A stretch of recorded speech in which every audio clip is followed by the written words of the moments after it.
हमारे चैनल में आपका स्वागत है। कार्तिक पूरी तरह से टूट चुका था। हवस की आग ने उसे जला दिया था। अब उसकी जिंदगी के अगले कई साल जेल की सलाखों के पीछे गुजरेंगे। हवस की इस आग में उसके सपने, माँ बाप के अरमान सब भस्म हो गए। उसका दिल बार बार बस यही सोचता कि काश वह अपने मन को हवस के दलदल में न फंसने देता और अपनी पढ़ाई लिखाई पर ध्यान देता। 6 महीने पहले की ही तो बात है। कल्पना गुमला से रांची आई थी। कार्तिक की उससे कॉलेज में जान पहचान हुई थी, जो धीरे धीरे दोस्ती में बदल गई थी। कार्तिक कल्पना के साथ कभी फिल्म देखने जाता तो कभी पार्क में घूमने। कल्पना हर बात में, हर काम में उसका साथ देती थी। गांव से आई कल्पना भोली भाली लड़की थी। कार्तिक उसकी हर इच्छा पूरी करता था। मोटरसाइकिल से घूमना, सिनेमा दिखाना, होटल में खिलाना, गिफ्ट देना, सब कुछ। पर उसके मन में कभी भी कल्पना के प्रति प्यार नहीं था। वह तो उसके गदराए बदन का मजा लेना चाहता था, पर शायद कल्पना इसे प्यार समझने लगी थी। जब कार्तिक को लगा कि कल्पना उसके प्रेम जाल में फंस चुकी है, तो उसने धीरे धीरे अपने पड़ फैलाने शुरू किए। पहले हाथों से छूना, फिर चूमना, गले लगाना और धीरे धीरे सब कुछ। यहाँ तक कि पार्क के कोने में उसने कल्पना के साथ हर तरह का शारीरिक सुख भोग लिया था। इसी तरह कभी सिनेमा घर में तो कभी किसी होटल में वो अपनी ख्वाहिश को पूरा करता रहता था। कार्तिक कल्पना के शरीर के बदले उस पर खर्च करता था और उसकी नज़र में हिसाब बराबर हो रहा था। पर कल्पना की बात अलग थी। वह कार्तिक को अपना प्रेमी मानती थी और उससे शादी करना चाहती थी। एक बार कल्पना को महसूस हुआ कि कार्तिक के साथ जिस्मानी रिश्ता बनाने से वह पेट से हो गई है। उसने उसे बताया था, कार्तिक, मैं तुम्हारे बच्चे की माँ बनने वाली हूँ। यह सुनकर कार्तिक चौंका था, पर जल्दी ही सहज होकर उसने कहा था, अभी हम दोनों को पढ़ाई पूरी करनी है। किसी लेडी डॉक्टर से मिलकर इस समस्या से छुटकारा पा लेते हैं। मुझे कोई ऐतराज़ नहीं, पर आगे चलकर हमें शादी करनी ही है। तो अगर हम अभी शादी कर बच्चे को आने दें तो इसमें क्या हर्ज है? कल्पना ने प्रस्ताव रखा। शादी? कार्तिक चौंका था, पर यह सोचकर कि कहीं कल्पना का शरीर दोबारा न मिले, इसलिए बोला था, अभी पढ़ाई, फिर कैरियर, उसके बाद शादी। कल्पना ने इसे शादी की रजामंदी मानकर लेडी डॉक्टर से मिलकर बच्चा गिरवा दिया था। कार्तिक और कल्पना पहले की तरह मज़े से रहने लगे थे, पर अब कार्तिक सावधान था।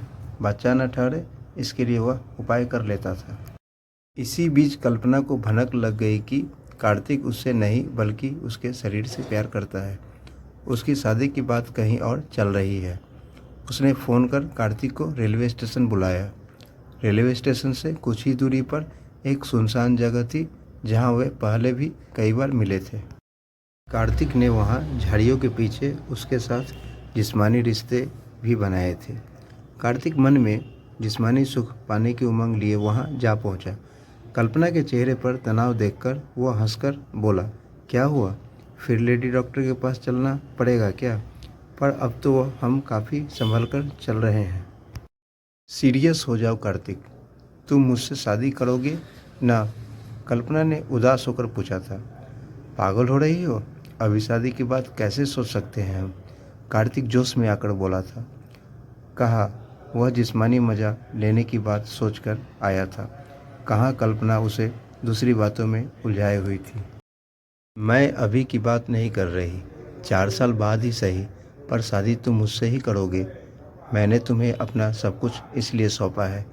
कल्पना बोली थी, दोस्ती अलग चीज़ है, शादी अलग चीज़ है।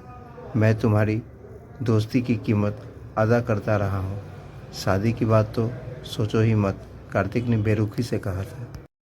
उसका मन उचाट हो आया था, सारा जोश जाता रहा था। मैं अपना सब कुछ तुम्हें तुम्हारी कीमत के चलते नहीं, प्यार के चलते सौंपती रही।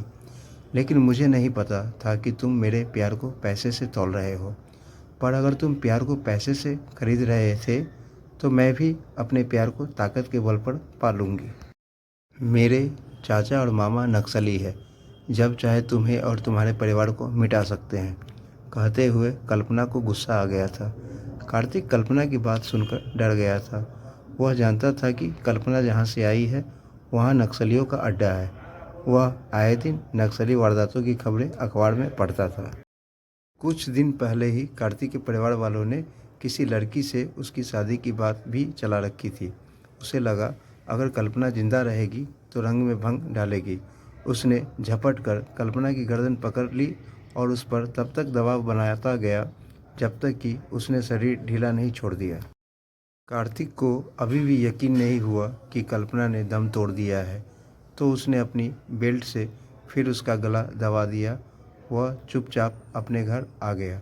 कार्तिक मन ही मन घबराया हुआ था, पर जिस जगह पर उसने कल्पना की लाश छोड़ी थी उधर किसी का आना जाना न के बराबर होता था। कौए कुत्ते उसे नोच कर खा जाएंगे, यही सोचकर वह अपने मन को संतोष देता था। पर 2 दिन के बाद एकाएक पुलिस ने उसे दबोच लिया। शायद किसी ने लाश की सूचना पुलिस को दे दी थी और पुलिस उस तक पहुंच गई।